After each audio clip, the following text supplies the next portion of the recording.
Buenas, nosotros somos el grupo 33, conformados por Daniel Ernesto Zambrano, María Felipe Medina Zamudio y el integrante estrella Brian, que nos va a hacer el favor de Y Edwin, mostrarnos y Edwin, por supuesto, que no pudo asistir, pero Brian Sebastián nos va a hacer el favor de mostrarnos cómo funciona nuestra aplicación.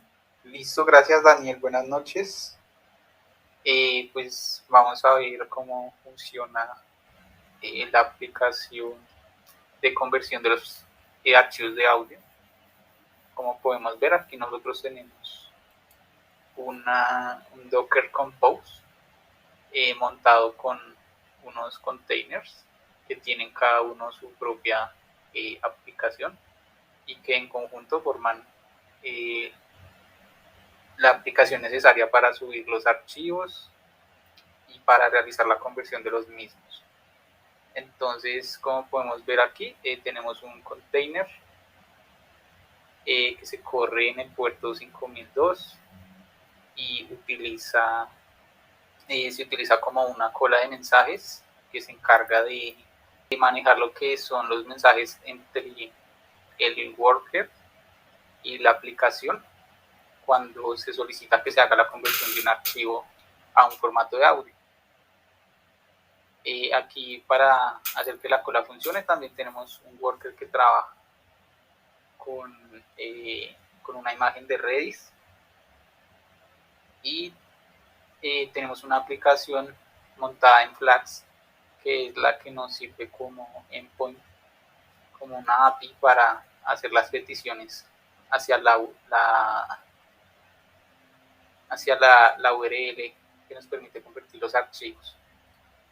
Y ya para finalizar, pues en el último container tenemos una base de datos montada con Postgres que nos permite guardar la información de los archivos, de las tareas y de los usuarios. Entonces, como podemos ver, todo esto está montado en un paquete que se puede montar con Docker. Y para el tema de la persistencia, entonces tenemos algunos volúmenes.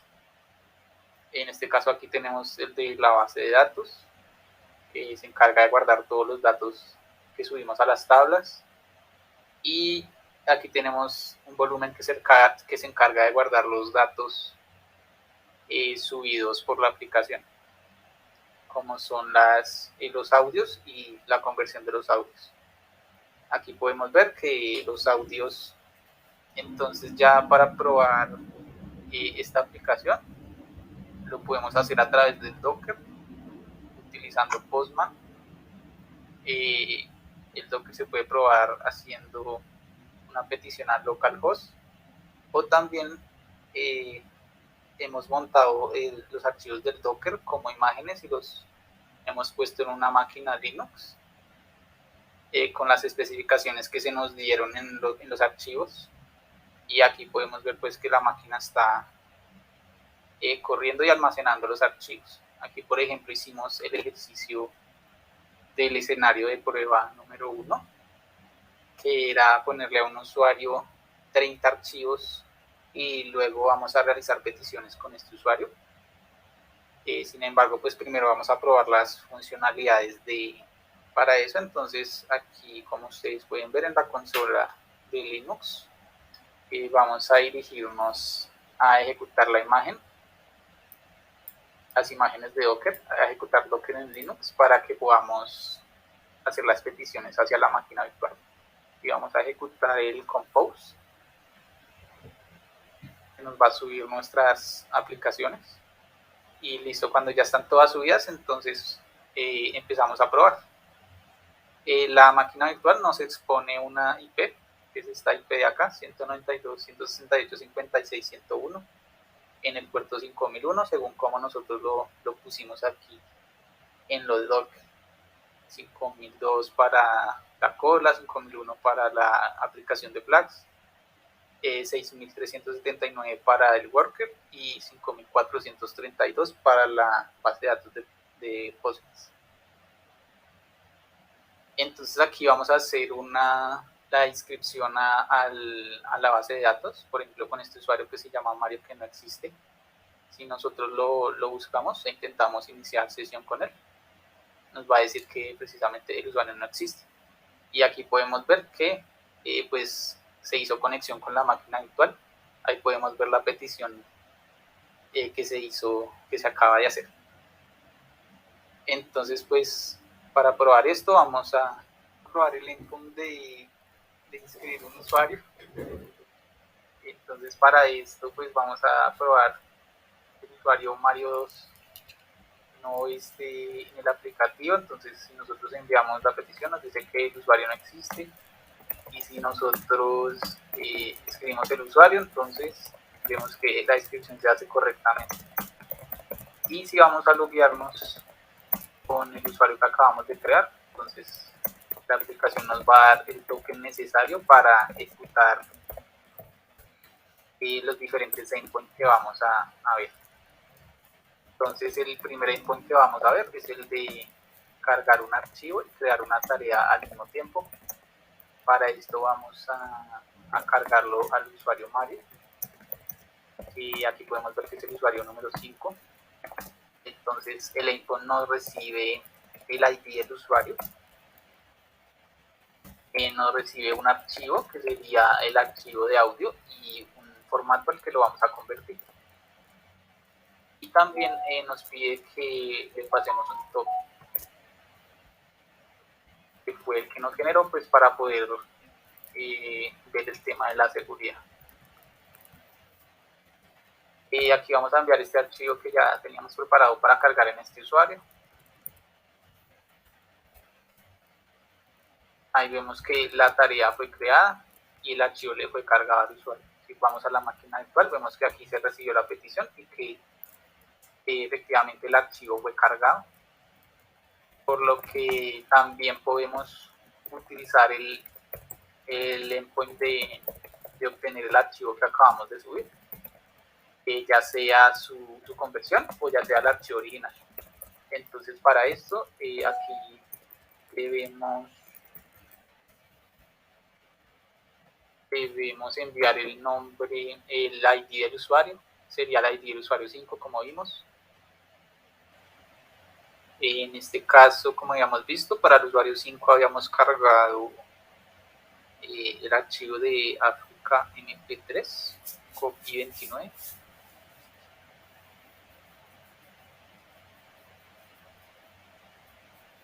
Por lo que vamos a intentar obtener este archivo, el archivo original de la máquina virtual, haciendo una petición GET.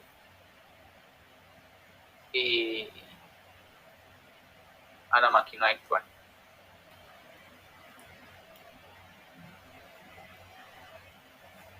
Y aquí, como podemos ver, aquí me trae el archivo que se le subió a ese usuario, Africa Copy 29 MP3. Yo lo puedo descargar, yo podría escuchar el audio, y pues o también puedo enviarle aquí la send y acá me sale la respuesta del audio. También puedo ver el archivo de conversión. Si vemos el anterior endpoint que enviamos, fue una conversión a OGG. Entonces, si nosotros buscamos ese archivo convertido,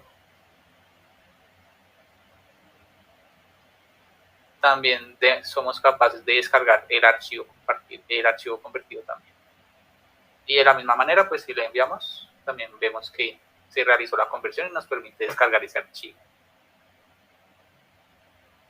Luego continuamos con el endpoint de borrar un archivo, ya sea el archivo original o el archivo modificado del usuario. Entonces aquí para este endpoint nosotros debemos pues hacer la petición como un delete y enviar aquí el ID del usuario, que en este caso sería el usuario 5, que es con el que hemos estado trabajando, y aquí vamos a enviar el archivo que acabamos de ver que se podía obtener. En este caso pues vamos a borrar el archivo OGG, que sería el archivo modificado. Aquí tendríamos que enviar el token nuevo y enviaríamos la petición. Aquí, como vemos, nos contestó 204, o sea que salió exitoso, que el archivo fue borrado de su ubicación. Igual podemos cerciorarnos intentando bajarlo nuevamente. Pues esta vez vamos a ver que nos responde con un archivo tipo JSON que nos indica que el archivo no fue encontrado, porque ya se eliminó. La API de las tareas, en donde vamos a poder listar las tareas de los usuarios. Sí, por supuesto. Entonces empezamos con la parte de las tareas, como lo presentamos en nuestro diseño de arquitectura de la aplicación. Las tareas están directamente relacionadas con el usuario y el usuario tiene una relación en la base de datos directa con las tareas. Eh, entonces, para obtener una tarea en específico, primero es necesario eh, obtener el usuario, el ID del usuario y luego el ID de la tarea. Es decir, ponemos el usuario, el ID del usuario y el ID de la tarea y hacemos un send con el get, podemos obtener la tarea en cuestión que se realizó para hacer la conversión del archivo. Ahí está. ¿Listo? Y como podemos ver, la aplicación nos retorna el task número 31, en donde fue convertida la canción África copiada 29 de un MP3 a un OGG. Y como comprobamos anteriormente, fue la pista, la canción que acabamos de eliminar. Nos faltan las operaciones de put en un task, que simplemente es actualizar la información del task y volver a hacer la conversión del archivo a un nuevo formato que se le pase en el body por parámetro. Como podemos ver, le vamos a mandar un nuevo formato de tipo WAP.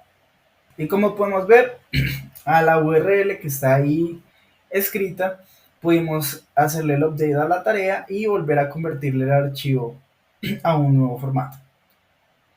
Nos podemos cerciorar de ello haciendo el get que hicimos antes con el ID 31 y ahí se puede ver claramente la tarea actualizada. Entonces aquí con esta nueva URL podemos ver el listar de las tareas que tiene el usuario 5 si la mandamos. Y ahí están todas las tareas que están asignadas al usuario 5. También podemos hacer un delete de la tarea.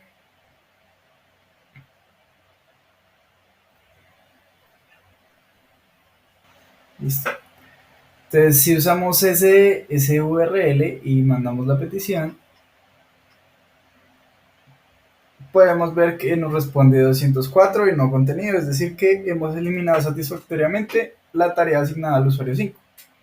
Y bueno, ahora vamos a hacer una prueba con JMeter para probar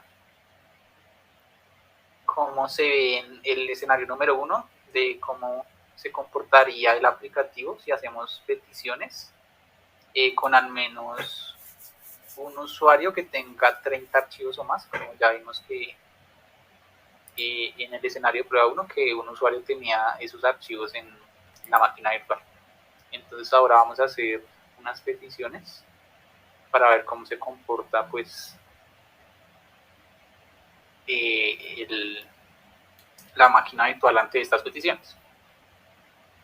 Listo, y como los tiempos de respuesta en milisegundos son en un promedio de 161, entonces eso quiere decir que para el escenario 1 de pruebas hemos completado los requerimientos que establecimos, que era que menos del 1% de errores en todas las peticiones que se hicieron en la prueba, y como se puede ver en sumar y en entonces son estos los resultados.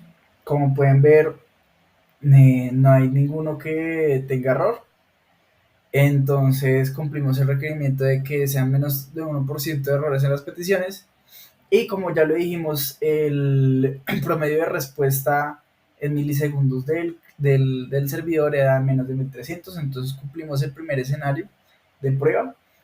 Y para el escenario 2 tenemos el otro test que si lo puedes correr Brian, también. En este test lo que usamos fue 30 usuarios, con cada uno con cierto número M de archivos ya listos para convertir, y cada uno va a hacer 5 peticiones cada mitad de segundo.